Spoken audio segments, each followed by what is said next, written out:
Благодарам, почитувам Ваша ексцеленција на Събрание Која, почитувам заместник министър Ристовски, професор Келажетич, почитувам државен секретар во секторот за европски интеграции, почитувани суди, победители, ценни професори.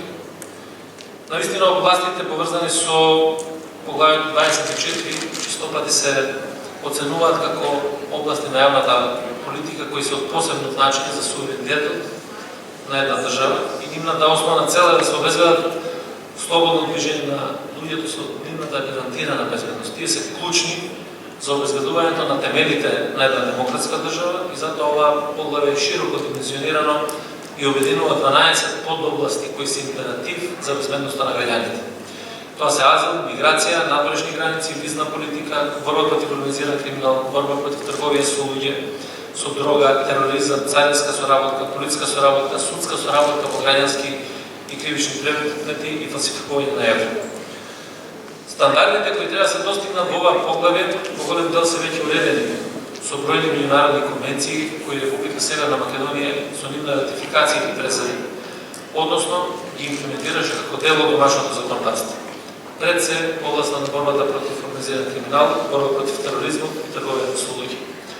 Но сепак голем дел од нив се прецизно уредени во голем број на Европската унија на акти, регулативи и директиви, особено во делот на азилот, миграциите, визите и надворешните граници, кои имаат еден заеднички именител, создавање на отворени, но сепак безбедни граници. Предизвиците со кои се соочуваме при нивната имплементација се различни и тие постојано се менуваат.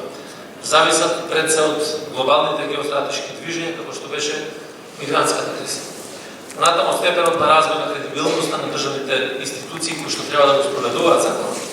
Опасноста од нивна ерозија предизвикана од криминалот и корупцијата во самите институции, како и минимизирање на нивната отчетност и транспарентност.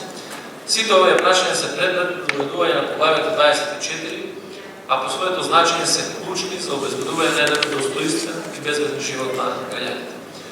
Во изминатите години се очевме со најголемите предизвици од оваа поглавје, кои беа не само актуелни по своето значење, туку предизвици кои при чија имплементација во минатото долго време беше одложувана заради немање на политичка воља или немање на доволно ентузијазам за воведување на промени, а кои секогаш бараат и повеќе енергија и повеќе посветеност.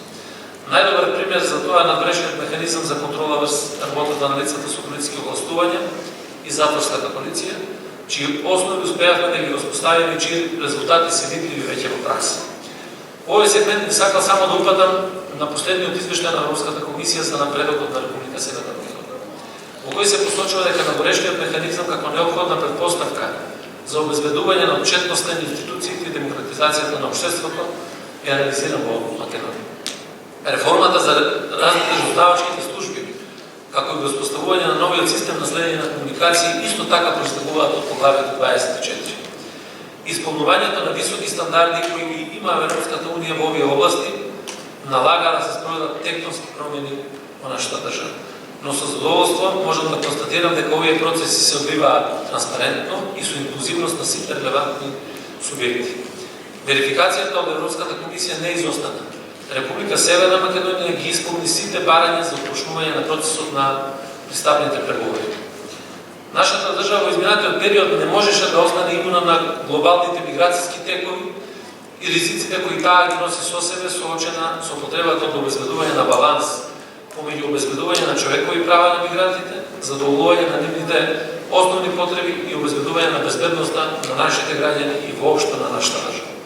Во тој контекст, новите законски решенија што ги донесуваме во областа на миграцијата и азилот придонесуваат за воспоставување на систем на азил согласно ЕУ стандардите и креирањето на адекватен одговор на борба против трговија со луѓе наметнат со мигрантската криза. Исто така се ватиме во костец и со така наречени жешки теми кои се предизвики за државите членки на Европската унија. Тоа е водењето на финансиските истраги, паралелно со истрагите за организиран криминал. Резултатите се веќе видливи конкретни преку формирање на нови единици за водење на финансиските истраги и воспоставувањето на новата методологија за работа. Наведените реформски процеси во поглавјето 24 беа и дел од планот на владата на Република Северна Македонија, планот 369 и подоцна планот 18. Но сепак, недобивањето на датум за започнување на пристапни преговори беше вистинско разочарување за сите нас, особено што сите обврски што ги имаше Република Северна Македонија беа успешно завршени. Но и после се, ние немаме дилема по нашите идни стратешки приоритети, а тоа е членството во Европската унија и НАТО, и за нас остануваат единствен пат и не постои друга алтернатива. Наредниот период верувам дека ќе биде ефикасно искористен од страна на администрацијата за подготовка на процесот на преговори. Со оглед дека веќе се одржа објаснувачкиот состанок за поглавјето 24. Акцентот на идните активности треба да биде ставен за подготовка на билатералните состаноци со Европската комисија. Работните групи за подготовка на националната програма за усвојување на правото на Европската унија се структурирани на начин што ги обединуваат представниците од сите релевантни институции, при што во секоја подгрупа се вклучени представници од правните сектори. Секако од особена важност се искуствата од другите држави кои започнаа процес на пристапни преговори со Европската унија. Минатата година подпишаме протокол меѓу Министерството за внатрешни работи на Република Северна Македонија и МВР на Црна Гора за соработка во областа на европските интеграции, во кој акцент е даден на размена на искуства на поглавјето 24. И со задоволство можам да констатирам дека наведениот протокол се имплементира и веќе во пракса следната недела имаме делегација од нашата држава која што ќе престојува од Црна Гора со цел размена на искуства за процесот на преговори и предизвици со кои се соочува во поглавјето 24.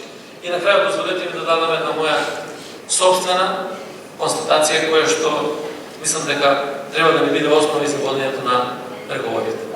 Јас сум длабоко убеден дека имаме и институционален, и професионален, и личен капацитет кај луѓето во носењето на легислативата.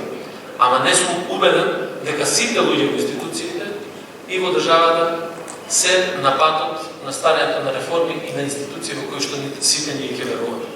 Така да, во процесот на легислативните реформи ќе постигнеме резултати, ќе бидеме добро оценети, ама ако не направиме реформа на умот во македонската држава, ќе останеме повторно заробени во криминалот и корупцијата, и ова посебно го истакнувам заради тоа што сме овде во друштво на суди и на обвинители.